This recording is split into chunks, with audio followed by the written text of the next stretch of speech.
Buenos días a todos. Entonces, la doctora Vanessa va a revisarnos hoy un temita de parche de ténuma membrana amniótica en perforación corneal. Bienvenida, doctora, y adelante.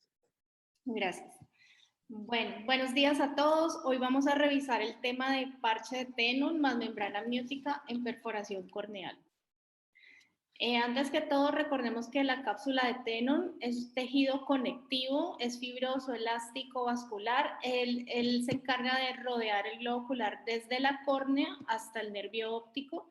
Está compuesto de colágeno y fibras musculares lisas y tiene dos superficies o dos caras. Una cara interna, que es la que está en contacto estrecho con la esclera a través de unas finas trabéculas. Ahí se forma el espacio linfático periescleral, que posteriormente se continúa y se fusiona con la cavidad subdural y subaracnoidea. Tiene una cara externa, que es la que está en contacto con la grasa orbitaria. La cápsula de Tenon anteriormente, se divide en una porción anterior y una porción posterior. La porción anterior se adhiere firmemente a la esclera y se inserta a 1.5 milímetros posterior a la córnea y posteriormente se fusiona con las meninges alrededor del nervio óptico.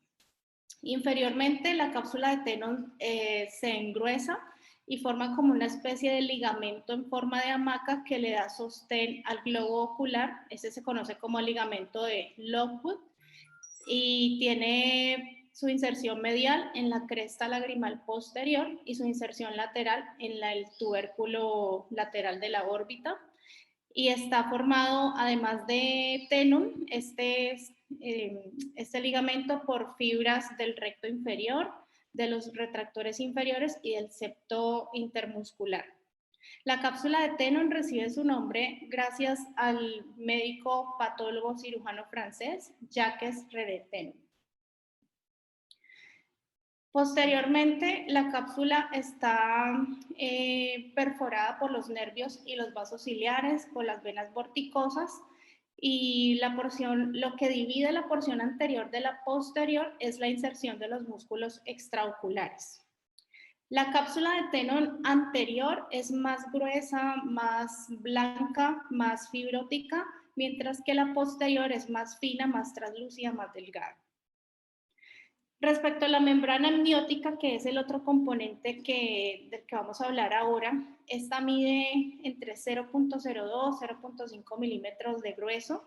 Se obtiene por placentas de cesáreas después de haber descartado infecciones a la madre como VIH, hepatitis, HTLV1, 2, sífilis. Se preserva en un ambiente estéril en glicerina entre menos 85 a menos 75 grados centígrados. Se puede preservar por un máximo de 24 meses y si esta se preserva y se obtiene de manera adecuada, sirve para reemplazar tejido estromal dañado. La membrana amniótica promueve epitelización y diferenciación de las células epiteliales de la superficie ocular. La membrana amniótica pues provee factores de crecimiento y estos son producidos principalmente a nivel del epitelio y del estroma de la membrana. Los principales factores de crecimiento son el de crecimiento epidérmico y el de crecimiento de queratocitos, y otros que también tienen efectos epiteliotrópicos son la laminina y el colágeno tipo 7. Además, también la membrana amniótica tiene unas características anticicatrizales porque evita que se den las señales para producir el factor de crecimiento transformante beta, que eso lo que hace es causar más fibrosis y cicatrización. Y también inhibe pues la expresión de varias citoquinas proinflamatorias y tiene efecto inmunomodulador sobre la superficie ocular.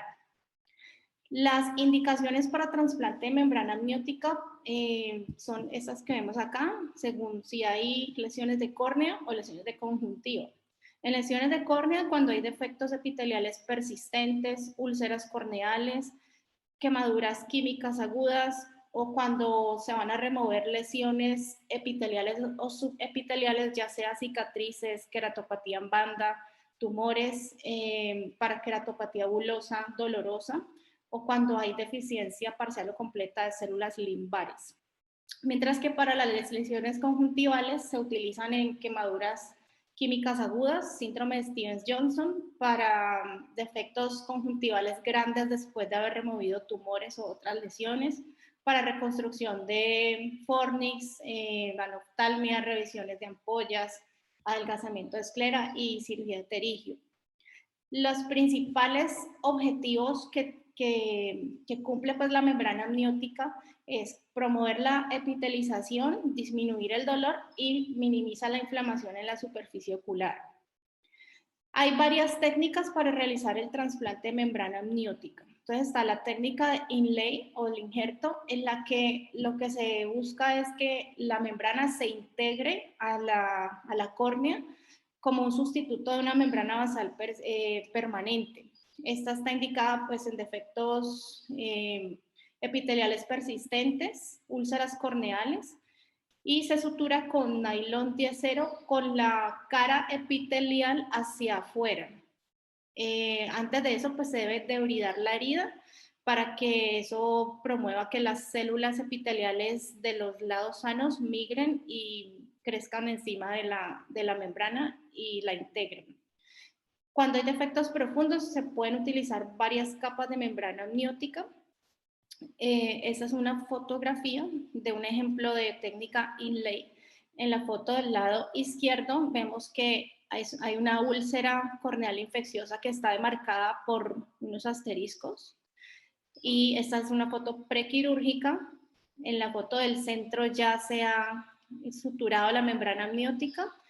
Y en la foto de la derecha, 3 meses después de la cirugía, ya pues se cicatrizó por completo.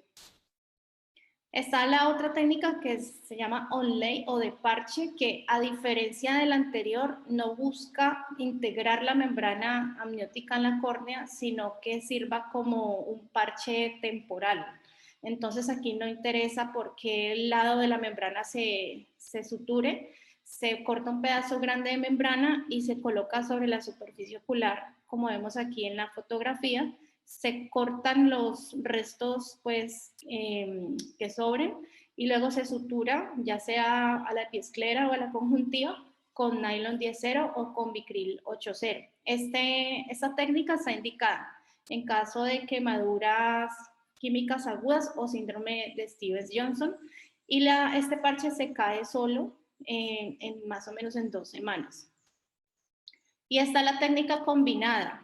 Entonces se coloca la membrana que se desea integrar a la córnea primero y encima la otra membrana en forma de parche, más como para que sirva de protección.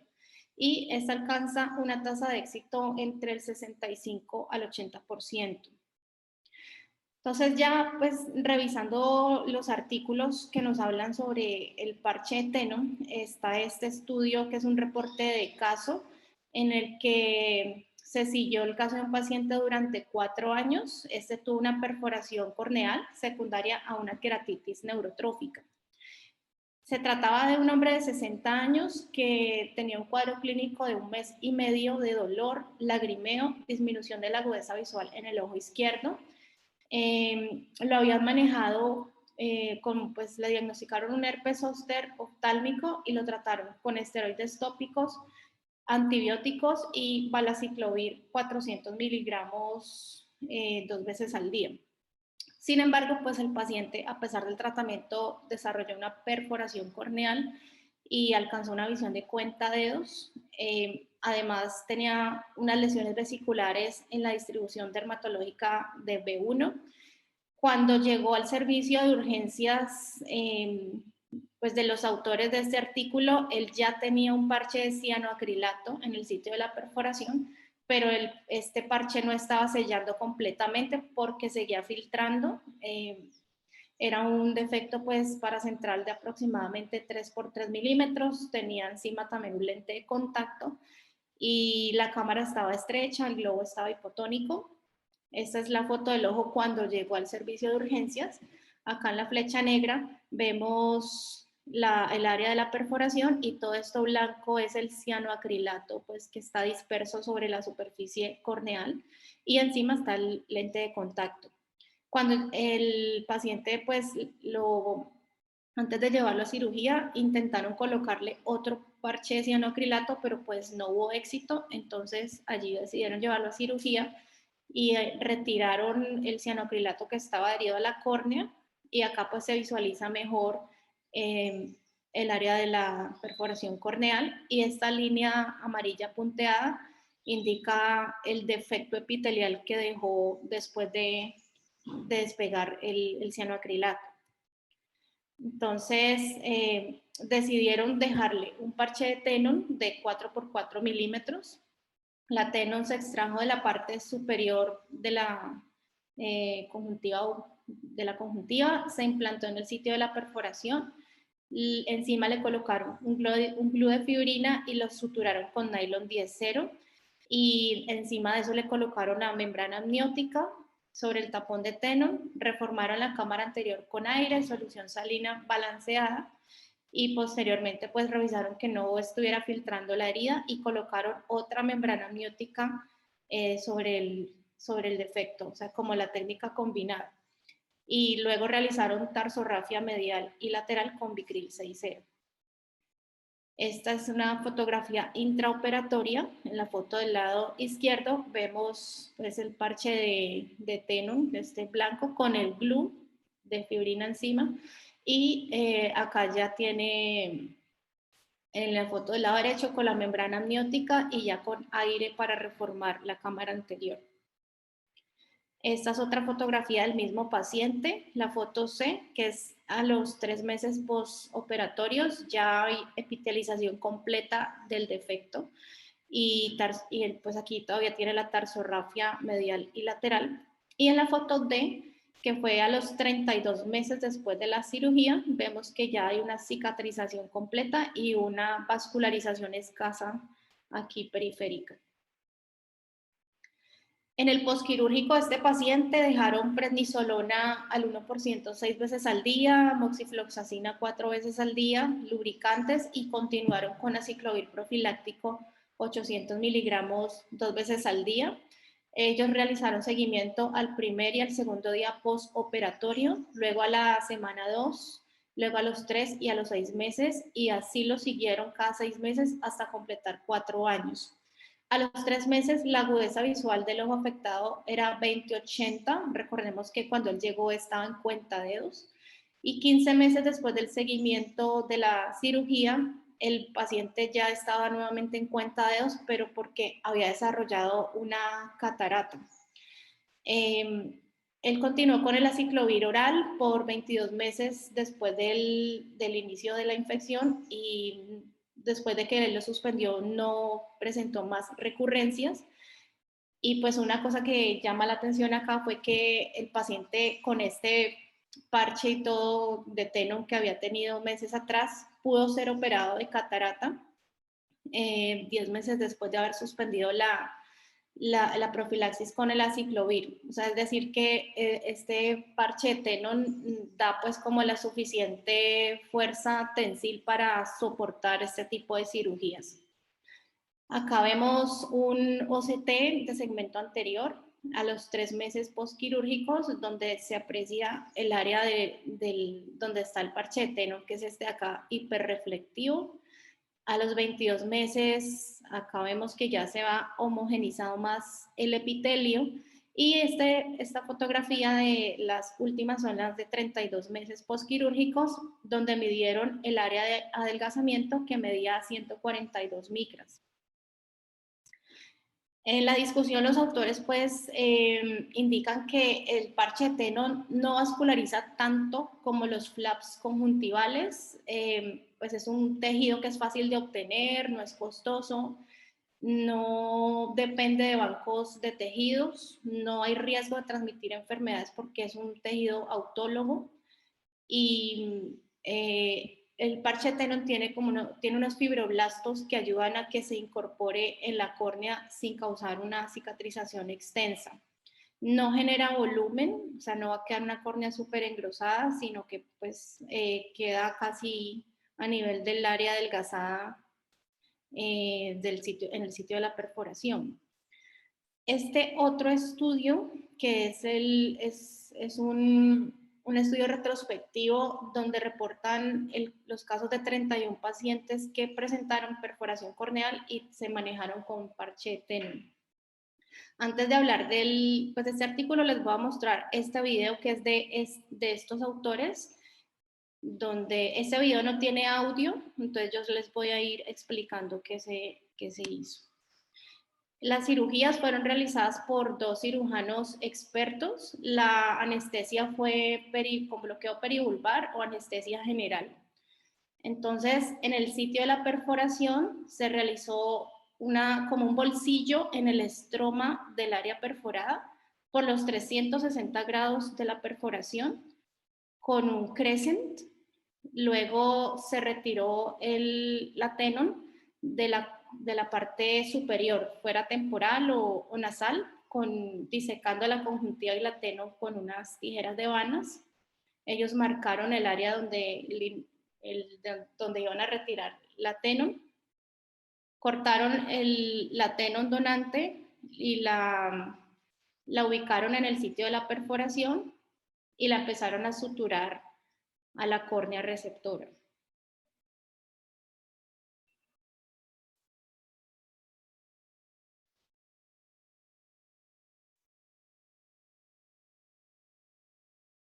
Entonces ellos pues le colocaron varios puntos en forma radial para asegurar bien el tejido y posteriormente ya empezaron a meter los bordes del parche de tenon dentro del bolsillo estromal. La cámara la reformaron con aire y eso que están aplicando ahí es el cianoacrilato para asegurarlo mejor y encima el el lente de contacto. Esta es la foto después de la cirugía de ese mismo paciente, 7 días después. Entonces estos fueron los resultados que ellos tuvieron. Los pacientes de este estudio tenían unas edades entre 35 y 68 años, con un promedio de 52 años, 22 eran hombres, 9 eran mujeres. La causa de la perforación fue traumática en el 33% de casos. La segunda causa fue queratitis neurotrófica en el 35.4% de casos. Queratitis ulcerativa periférica en el 33.3%. El sitio de la perforación fue más común en el centro con 58.1%, paracentral 32.3% y periférica en un 9.7%. El promedio de la perforación en milímetros fue de 4.2 milímetros y la visión de esos pacientes era un 1.8 logMAR, que eso equivale a un 20.200 aproximadamente. El promedio de cicatrización del epitelio fue de 25 días y el promedio de de formación de cicatriz fue de 13.3 semanas. Entonces, ellos encontraron que antes de la cirugía, pues los pacientes tenían la presión intraocular disminuida, no presentaron complicaciones intraoperatorias. En el primer día la presión estaba normal en 27% de casos, con cámara bien formada, sin Seidel, pero en 4 casos presentaron extravasación de humor acuoso con la cámara estrecha en el postoperatorio. De estos, un caso fue llevado a resutura nuevamente del parche de tenon y los otros 3 casos terminaron en queratoplastia tectónica. O sea que fueron exitosos 27 de 31 casos con una tasa de éxito del 87.1%. En todos los casos, el parche se incorporó en el huésped, hubo una formación de leucoma difuso a las 16.9 semanas en promedio. La visión a las 4 semanas después de cirugía fue 20/300, siendo pues estadísticamente significativo, y la duración promedio de cicatrización fue de 25.7 días. Esta es una fotografía de este estudio. En la foto A, el área de la perforación que es acá. En la foto el primer día postquirúrgico con el glue de cianoacrilato y la burbuja de aire en la cámara anterior. En la fotografía C, a los 3 meses todavía tiene el parche de cianoacrilato. Y en la foto de 18 meses después, pues ya se le cayó el parche de cianoacrilato y ya se formó la cicatriz leucomatosa y sanó por completo. El parche de Tenon no puede proveer pues, suficiente soporte tectónico si una perforación es grande, o sea, si mide más de 3 milímetros, es menos probable que tenga éxito. Este se puede encoger, se puede caer y generar un sellado insuficiente en el área de la perforación. Se colocaron suturas en todos los casos de perforaciones grandes para asegurar el mejor sellamiento. Y el parche de Tenon se prefiere tomar de los cuadrantes superiores, nasal o temporal, porque esta área está cubierta por el párpado superior y pues disminuye, queda menos expuesta y disminuye el riesgo de infecciones. La Tenon autóloga induce menos vascularización y reacción con mayor probabilidad a largo plazo de sobrevivencia del injerto. Las limitaciones del parche Tenon son, este es un tejido opaco y si la perforación fue central, pues va a comprometer bastante la visión. El parche de Tenon no excluye ni aumenta el riesgo de una futura cirugía de trasplante de córnea y es un método pues, simple y barato para manejar las perforaciones corneales. Acá hay otro video que les voy a mostrar. Me voy a salir de aquí de la presentación un momento porque no pude descargarlo y tengo que mostrárselo directamente de la página.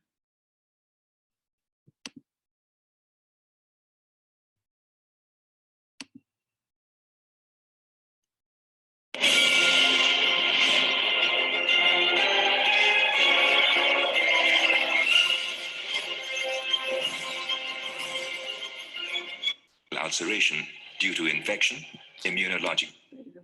Due to infection, immunologic, melting and perforation can occur subsequent to corneal ulceration due to infection, immunologic diseases, and trauma. Corneal perforations due to microbial keratitis are more common in developing countries. The surgical options in cases of cornea thinning and perforation depend on its size and location. Smaller perforations are amenable to corneal gluing, conjunctival flaps, and amniotic membrane transplantation, whereas larger perforations require corneal transplantation in the form of patch graft, tectonic, deep anterior, or penetrating keratoplasty.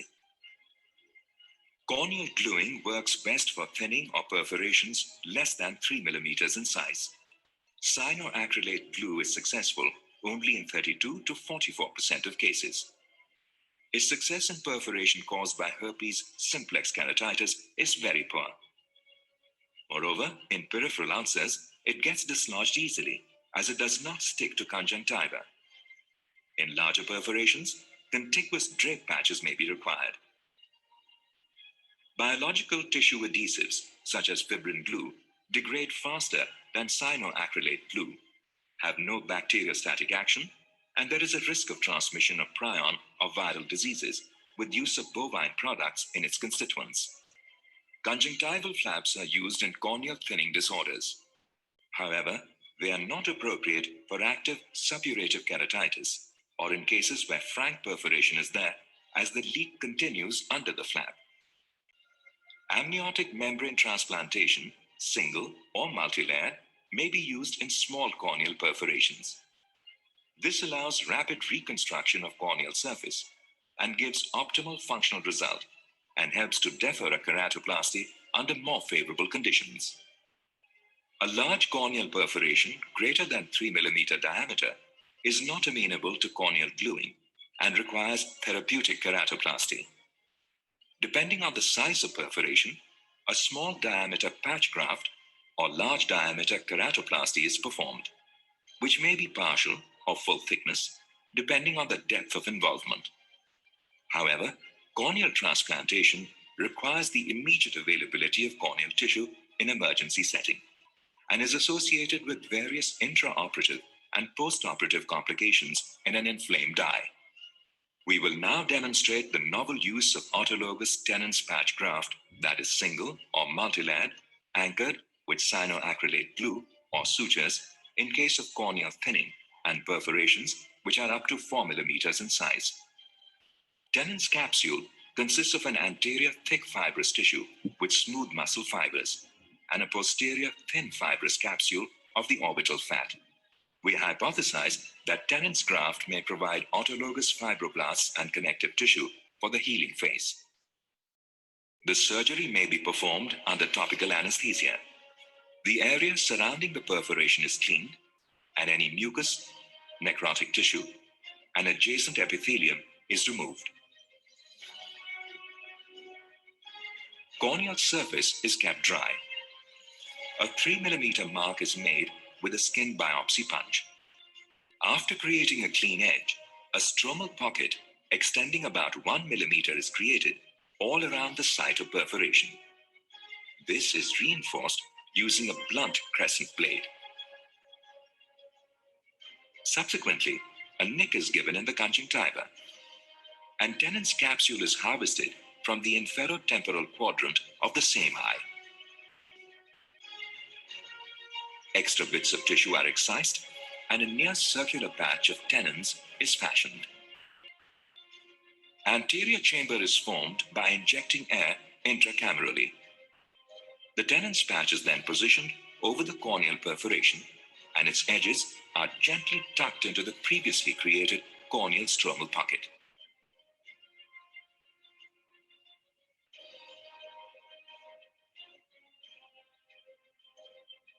Cyanoacrylate glue can then be applied to seal the perforation further.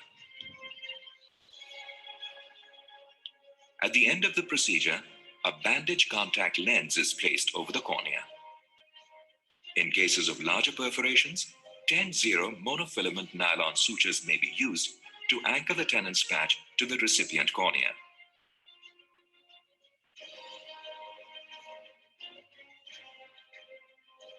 Post-operative treatment protocol consists of use of topical antibiotics, topical steroids, cycloplegics, and anti-glaucoma medications if required. The surgery was done in 6 eyes with corneal perforations ranging from 2 mm to 4 mm in size. Follow-up examination revealed formed anterior chamber with well-positioned Tennant's patch and glue complex. The Tennant's patch gets incorporated in the corneal tissue in 8 to 10 weeks, sealing the perforation completely and permanently. The glue can then either be removed or later it gets dislodged spontaneously. In all our cases, the corneal perforation was healed. Tennant's capsule is readily available from the same eye as opposed to the amnion, which has to be procured and processed in the laboratory or purchased, and hence incurs expenditure. Use of Tennant's patch graft is relevant in developing countries where there is paucity of donor corneal tissue.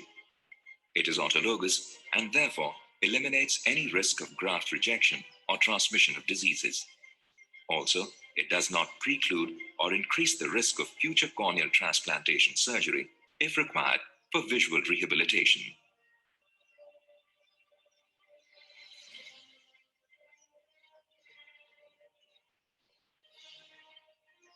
We conclude that Tennant's patch graft is a simple and inexpensive method of managing corneal thinning and perforations.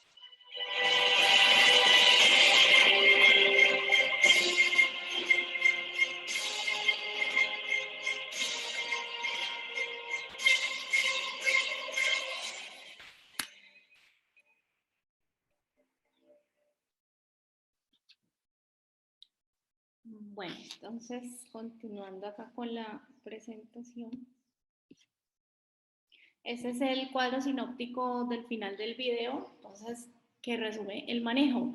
Las perforaciones corneales, pues tratamos la condición asociada y si son perforaciones pequeñas que midan menos o igual a 3 milímetros, se pueden manejar con cianoacrilato, con membrana amniótica, se puede manejar con Tenon, con parches o con flaps conjuntivales o con DALC. Mientras que si es una perforación grande que mida 4 o más milímetros, ya pues tenemos que pensar en una queratoplastia penetrante o escleroqueratoplastia.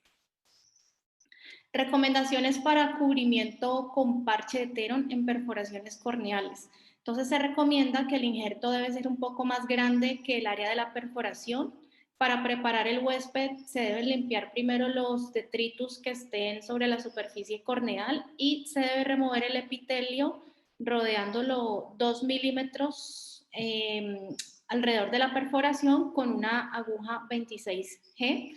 Se debe secar bien el lecho con una esponja Wexel y luego ya se coloca el injerto de Tenon que sobrepase un poco los bordes del defecto. En caso de que quede muy grueso, se puede adelgazar la Tenon, quitando capas.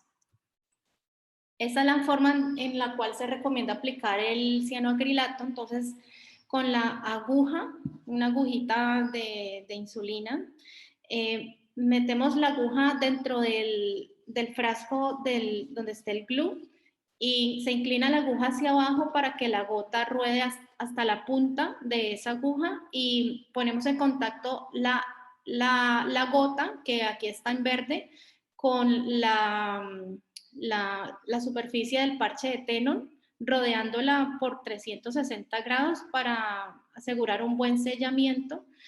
Y no se debe tocar la punta de la aguja con el parche porque se puede quedar pegada, solamente la gota.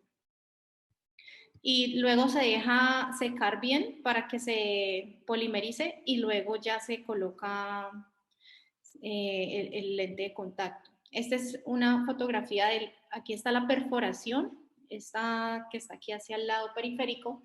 Encima está el parche de Tenon ya listo para ser suturado y aquí ya en la foto B la perforación ya ha sido sellada, ya tiene el parche de cianoacrilato también y se reformó la cámara con aire.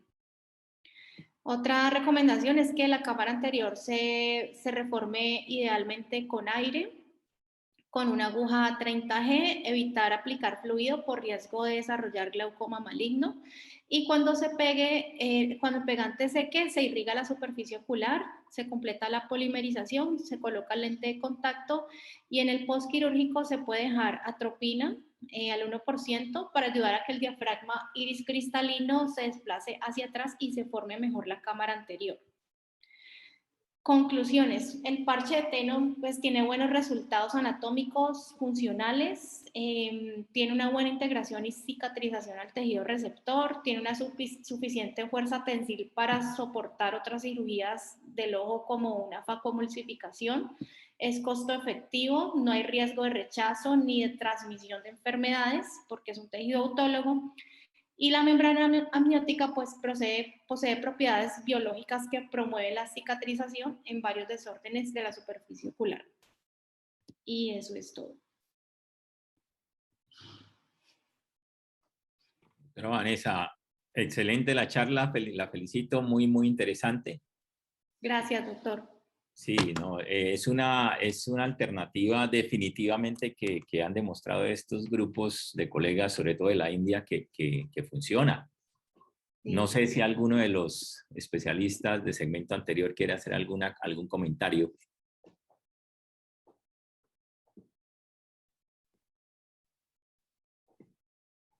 Alejandro, la membrana amniótica como tal es definitivamente muy buena, pero no es un elemento de resistencia.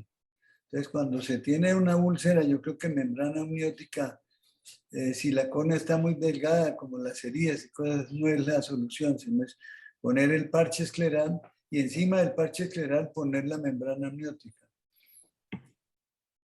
Sí, doctor, aquí hablaba de digamos que el objetivo de la membrana amniótica no es dar mayor resistencia, pues porque es muy, muy delgada, sino promover la epitelización y desinflamar la superficie ocular y pues disminuir el dolor, son los principales objetivos.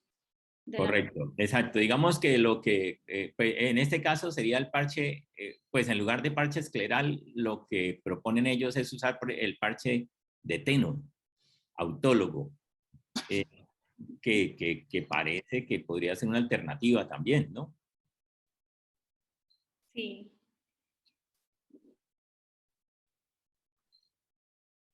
Sería una alternativa también, pues en esos casos en los cuales, pues en una perforación de una neurotrófica, de una infecciosa, cualquier o neurotrófica, o un trauma con pérdida de tejido, que también a veces hay unos traumas ahí feos que se pierde tejido, parece una alternativa interesante. Ahora, combinarlo con membrana amniótica también es una alternativa muy interesante, y utilizar el pegante tisular, o sea, el pegante tisular de fibrina, sin duda, pues tiene el riesgo de la transmisión de los priones y eso, aunque ese riesgo es muy, muy bajo, realmente. Pero la gran ventaja del pegante de fibrina es que es más fácil de manejar que el cianoacrilato, aunque se puede con cianoacrilato. Ahí definitivamente ellos muestran esa serie de casos con cianoacrilato y sin membrana amniótica, el solo uso del parche de Tenon.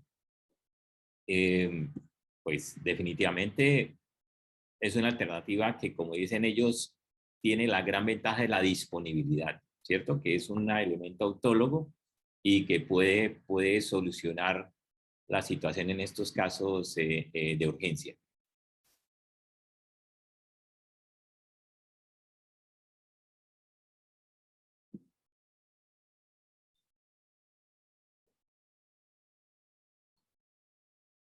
No sé, el doctor Camilo, el doctor Rubén, el doctor Víctor, ¿qué piensan?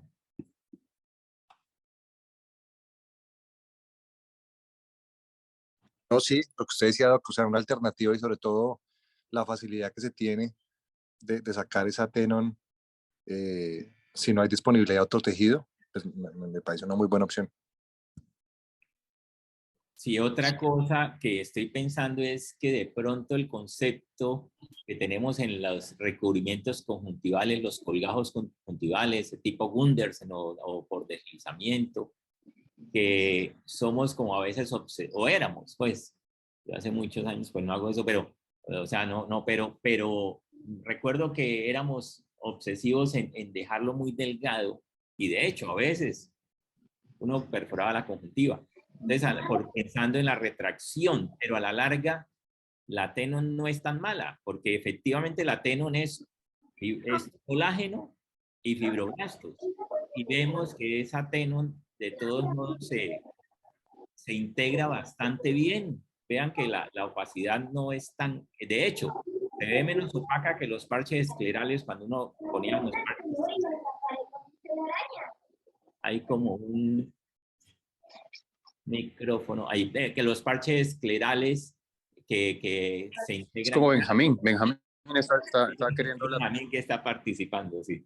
Entonces, doctor, pero digamos que ahí lo que me parece, pues, el reto, digamos, en esas situaciones es simplemente lo que usted dice, ¿no? O sea, ni irse para un extremo ni para el otro, porque algunas veces cuando uno quiere hacer un parche, pues si no, termina eso haciendo un delen o una retracción y el mismo parche se retrae. Entonces es buscar un balance, pero sí, de acuerdo, ¿no? Y dependiendo también de la causa, ¿no? Si es una úlcera que uno decide que no, pues para darle aporte sanguíneo sí puede ser muy conjuntival versus que si es un parche, digamos como de contención, sí, mientras más Tenon tenga, mejor, sí, ¿no?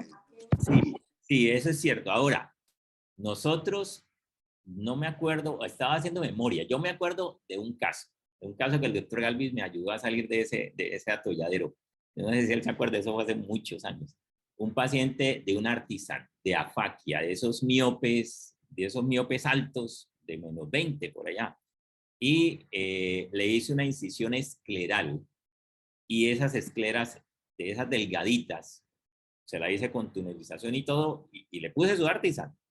Intraoperatoriamente, cuando comencé a suturar la esclera, resulta que pasaba una sutura a un punto y ajustaba, cerraba, y de donde cogía esa esclera era una baba. Y entonces, por donde estaba el nylon traccionando, filtraba. Y entonces, no, eso llegué y no pude formar la cámara, filtrado por todos los puntos. Y entonces, ¿qué hice? Le puse aire y estaba desesperado. Eso fue hace 20 y pico de años, entonces no teníamos todavía la experiencia. Hoy, ¿qué hubiera hecho? Pues le hubiéramos puesto pegante tisular ahí, le hubiéramos puesto aire, pegante tisular, que también lo hicimos después en otro caso parecido, y le pega uno la conjuntiva y listo, solucionado el problema. En esa época yo estaba desesperado y que no se le formaba la cámara. Y entonces lo que se me ocurrió es que los de retina usaban cianoacrilato para cerrar las esclerotomías grandes, esas que se hacían en esa época. Entonces dije, no, pues pongámosle cianoacrilato. Y le puse cianoacrilato. Y lo cierto es que a los pocos días, pues se le cayó el cianoacrilato y volvió a tener la filtración, porque esa esclera era totalmente frágil. Y se me volvió a filtrar y filtré estamos hablando de tal vez una o 2 semanas posoperatorio. Y entonces lo vimos con el doctor Galvis y no, pues vamos a ver cómo le cerramos eso. Y yo me acuerdo que él sacó Tenon de arriba y hizo como un colgajo de Tenon y se lo suturamos ahí y le pusimos conjuntiva y se solucionó. O sea que esa es una experiencia, por supuesto, anecdótica, pero que sí, que la Tenon es la amiga, mejor dicho, para ayudar a tapar esos defectos que a veces son súper difíciles. Entonces, en córnea también, de pronto es una herramienta que hemos subutilizado y que puede estar ahí disponible.